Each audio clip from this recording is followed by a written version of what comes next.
relação entre essas coisas.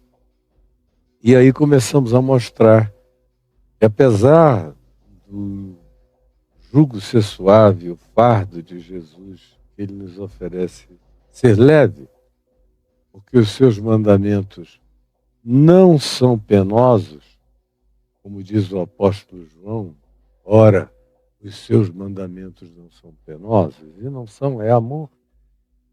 A pessoa, para ter um problema com o mandamento que é amor, é preciso que, com essa sua dificuldade, haja uma declaração intrínseca e implícita, no mínimo, às vezes, infelizmente até explícita, de que a pessoa odeia essencialmente.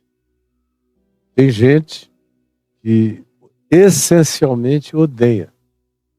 Então essas pessoas que têm essa propensão ao ódio, à malquerência, à interpretação ruim, a um certo conluio interior e espiritual com a escuridade, e tem muita gente me vendo, me ouvindo, que tem um conluio com a escuridade, e elas não conseguem receber nada, absolutamente nada, do Evangelho, porque o Evangelho não tem nada a propor a não ser que a gente aprenda a amar, a respeitar, a tratar, a reverenciar, a cuidar, a buscar a verdade, a justiça, a equidade, a fidelidade, a lealdade. São todos frutos decorrentes do amor. O mandamento é um só. Amai-vos uns aos outros, assim como eu vos amei.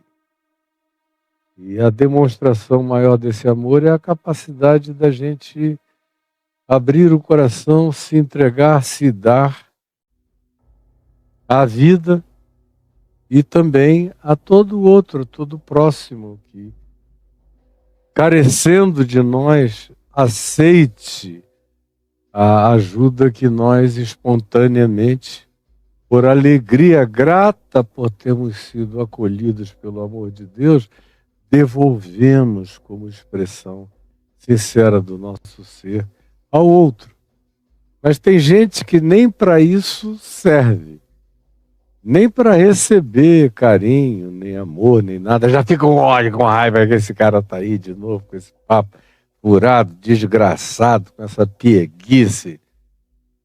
Como eu já vi alguns líderes cristãos dizerem com essas palavras, sendo as mais brandas possíveis, essas palavras que eu acabei de dizer. Nos lábios e na boca dessas pessoas, que às vezes vêm quando eles ficam cara a cara com a bondade sincera da manifestação da tua vida, é inconcebivelmente horroroso. O que deles brota. Aí você pergunta, mas por que você está falando isso? Porque foi o que Jesus foi revelando aqui, depois que ele disse, vinde a mim todos os cansados e sobrecarregados, eu vos aliviarei, tomai sobre vós o meu jugo e aprendei de mim, porque eu sou manso e humilde de coração e achareis descanso para as vossas almas, porque o meu jugo é suave e o meu fardo é leve. E aí ele deu aqueles exemplos de como, apesar disso tudo, tem gente que anda como entes caninos em estado constante de cólera, de raiva e de ódio, mordendo por aqueles fariseus no sábado, na seara, brigar com ele, porque os discípulos dele estavam com fome, estavam comendo espigas de trigo. Eu já falei disso várias vezes, aqui nessa sequência. Aí os exemplos que ele deu, mostrando que tudo isso decorria da maldade do coração deles, porque não tinha nem a ver com aquilo que eles cultuavam acima de tudo, que era a letra do Pentateuco, a letra da lei de Moisés. Eles cultuavam acima de tudo a letra dos mandamentos opressivos de Moisés. Jesus disse: nem isso vocês conhecem. A indisposição de vocês é tão grande que até quando está de acordo com isso, estava em Deuteronômio 23, 25, vocês se insurgem. Como também nem veem que a figura que vocês, uma das que mais veneram, vocês mais admiram, que é Davi, agiu de maneira completamente correspondente ao que eu estou concedendo aos meus discípulos fazerem, que foi o que ele permitiu que os homens dele fizessem, com o pão da proposição, que era dado somente aos sacerdotes, e qualquer outro indivíduo que não fosse o grupo sacerdotal estaria em estado de violabilidade, violação, transgressão, fazendo aquilo, mas ele fez sem nenhuma culpa, por entender que a fome estava acima de qualquer ordem imediata, mandamento imediato. Não entenderam também a lógica de que é o sábado que foi criado para o alívio, para o descanso, para o serviço do homem, não o homem, a mulher, o ser humano, para o serviço de um dia no qual não se pode fazer nem o bem, porque supostamente se desagradaria a Deus. Vocês não entenderam nada.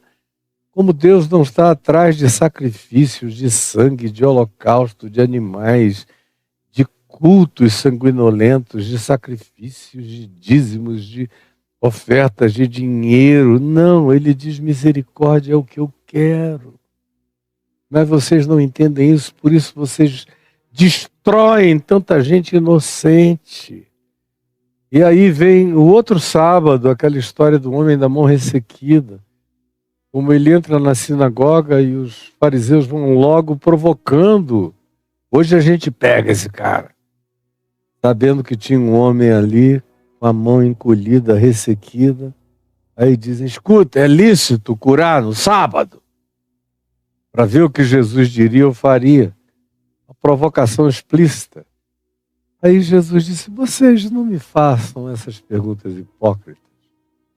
Só me respondam, se for um bichinho de vocês, um animal, um boi, um cordeiro, um carneiro, um cabrito, qualquer um, dos cuidados e das commodities de vocês, que venha cair num buraco num dia como hoje, que é sábado, vocês não vão tirar o bicho dali? Vocês vão esperar o quê? O primeiro dia útil para irem tirar? Duvido. Então, se vocês fazem assim com os bichinhos, os animais, as commodities de vocês, pecuárias, por que vocês estão me fazendo uma pergunta tão patética dessa em relação ao meu próximo, ao ser humano, a quem eu amo, como quem os criou? O que vocês acham que é a minha atitude, a minha reação? Me respondam. Mas vamos parar com essa hipocrisia. E curou o homem, aí eles entraram naquele estado de ódio, disseram: não, esse cara a gente tem que matar. E conquanto eles estivessem ainda na Galileia, e Jesus só fosse morrer em Jerusalém, mas a conspiração para encontrarem uma boa ocasião para acabar com ele, já vinha acontecendo, e eles estavam naquele estado de engendramento religioso, que se ancora numa piedade homicida, que diz: essa pessoa precisa ser eliminada, porque ela relativiza os nossos ensinos, os nossos doutrinamentos, os nossos dogmas, e, portanto, ela tira a nossa autoridade junto ao povo. Por isso, não interessa se ele é bom, se o que ele faz é legal, se ele está cheio de graça, se é vazamento de misericórdia que dele se manifesta, não interessa, ele nos prejudica, ele relativiza nosso lugar, vamos eliminá-lo. E que Jesus, que nunca procurou essas pessoas para andarem com ele, não chamou ninguém desses para fazerem parte do seu dia a dia, essas pessoas só aparecem na vida dele como aqueles que não o largam por renitência, persistência, resiliência de um ódio satânico contra ele. E que não tinham absolutamente nada a dizer dele. A acusação é: ele faz o bem em dia de sábado. Ele cura a gente em dias que a gente não gosta, porque a gente estabeleceu uma doutrinação diferente para as práticas possíveis desse dia. Por isso a gente odeia, quer matar esse cara. Frequentemente é isso. Eles, como disse Jesus várias vezes, eles coam o mosquito e engolem o camelo. O tempo todo, essa inversão de valor e de significação é o que você encontra neles. E aqui, Jesus se retira dali, várias pessoas vão com ele, a quem e aos quais ele cura a todos. Com uma recomendação: não me exponham à publicidade. Aí eu falei 2 dias seguidos sobre isso. Por quê não expô-lo à publicidade? O que a publicidade faz frequentemente com a verdade? Como ele não a anuncia, a publicidade não anuncia a verdade e muito frequentemente a distorce e fetichiza o objeto da divulgação aos sentidos infantis e adoecidos da grande maioria. E ele disse isso para se cumprir o profeta Isaías no capítulo 42. A gente foi para Isaías, viu lá, voltamos e mostramos que não existe esse espírito de inerrância letrista nas citações do Velho Testamento no Novo, porque tudo aquilo que dizia respeito ao cuidado dos evangelistas aqui, que escreveram os evangelhos, ou os apóstolos que usaram textos do Velho Testamento para corroborarem ensinos de Jesus, para mostrarem que Jesus era a chave hermenêutico-interpretativa,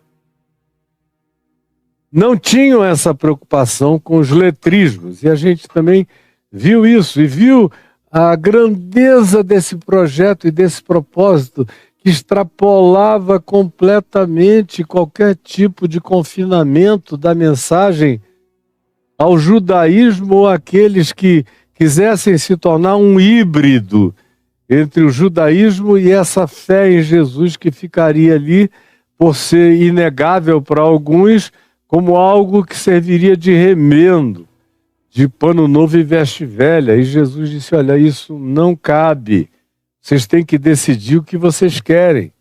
Na sequência disso tudo vem aquela cura do homem cego e mudo, mas que era de fato alguém cego e mudo, muito mais porque estava acometido pela presença de um espírito demoníaco nele, e que criara esse bloqueamento sensorial, de tal modo que quando Jesus expulsou o espírito maligno, tirou aquela presença alienígena de dentro do homem, os bloqueios sensoriais saíram imediatamente.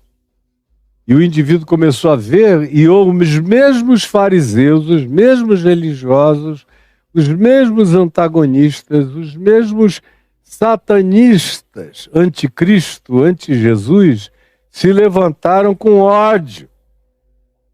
Eles não conseguem não odiar, esse é que é o problema. E não há nada que você possa fazer de bom e de bem que os aplaque. Você pode trazer a melhor palavra, eles vão odiar. Você pode trazer a corroboração do testemunho de milhares de pessoas dizendo: ele me ajudou, me salvou, me curou, me libertou, eu hoje vivo bem. Não interessa, não foi através deles, eles não foram o caminho, não foram a doutrinação. E a desembocadura não foi dentro de uma sinagoga, de uma congregação onde eles exerçam o seu controle. Não tendo sido essa via, eles odeiam. E aí odiaram tanto que blasfemaram horrorosamente contra Jesus. E disseram que era pelo poder de Belzebu que ele expulsava os demônios. Aí Jesus disse: olha, não brinquem disso. Com relação ao filho, a mim, ao filho do homem, podem me desancar como vocês queiram. Vocês encontrarão arrependidamente, se for o caso, um lugar de perdão. Mas não blasfemem contra o Espírito de Deus, contra a essência de Deus. Deus é Espírito. Deus é Espírito Santo, Santo, Santo. E vocês sabem que é Ele agindo em mim. Que não tem nenhum Belzebu, que não tem espírito imundo nenhum que chegue perto de mim. Eles saem correndo e gritando: lá vem o Cristo. Por que tu vieste perturbar-nos antes da hora?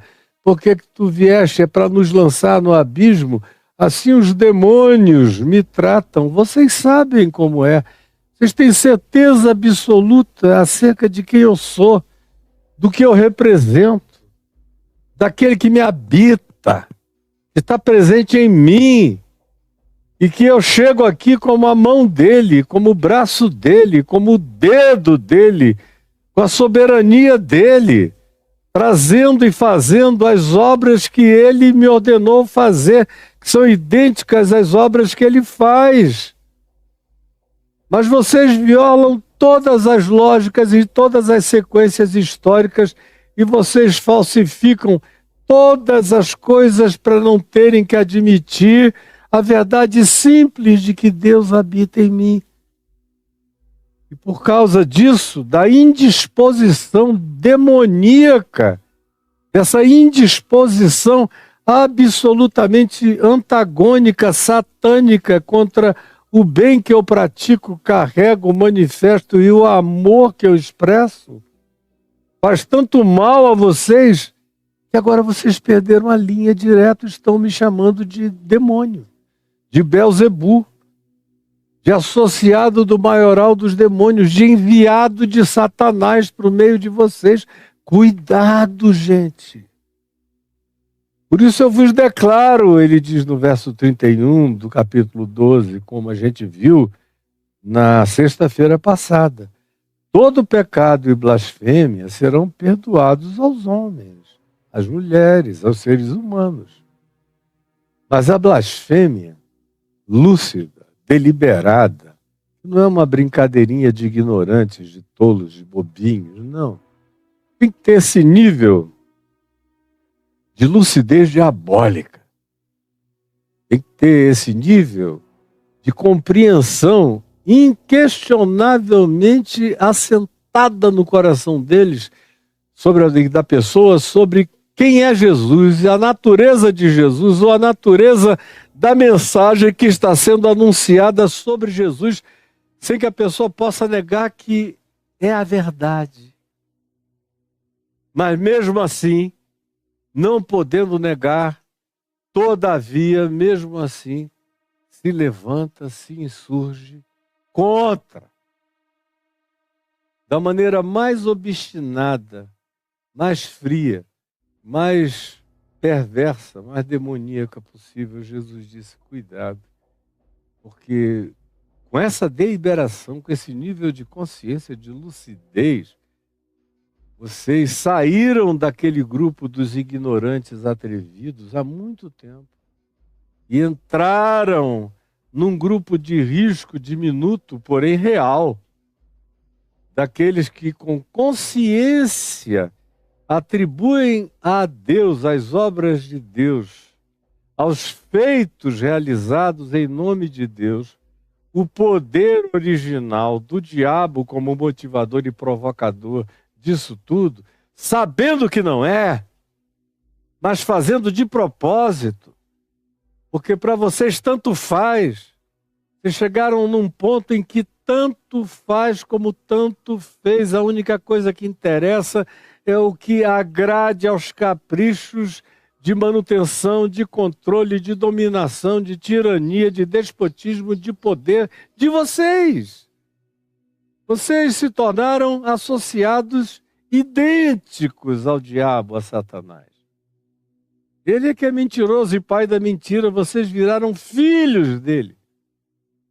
Como Jesus veio a dizer posteriormente, num outro texto, em João, no capítulo 8, falando desse mesmo tipo de gente, dessa agremiação religiosa, ele diz: vós sois filhos do diabo. Vós sois, dá vontade de puxar essa câmera mais para cá, não sei por que ela ficou tão longe. Vós sois filhos do diabo, é o que ele diz lá em João 8. Vocês só estão interessados em dizer as palavras deles, em patrocinar as obras dele, em todas essas coisas. Vocês se tornaram filhos. Vocês carregam a genética de Satanás, o DNA do inferno. É o que está presente em vocês, é o DNA do inferno. Então tomem cuidado, porque isso não tem perdão quando se trata de tamanha profundidade de consciência, de deliberação e de afirmação. Porque se alguém proferir alguma palavra contra o Filho do Homem, ser-lhe-á isso perdoado. Ser-lhe-á isso perdoado. Mas se alguém falar contra o Espírito Santo, não lhe será perdoado, nem neste mundo, nem em qualquer outro mundo. Chega. A pessoa passou do limite. Não haverá um porvir de esperança para quem toma essa deliberação. Graças a Deus, são poucos que conseguem chegar até esse nível. Mas tem gente que chega. E eu só estou falando isso com você porque você faz parte do grupo de risco.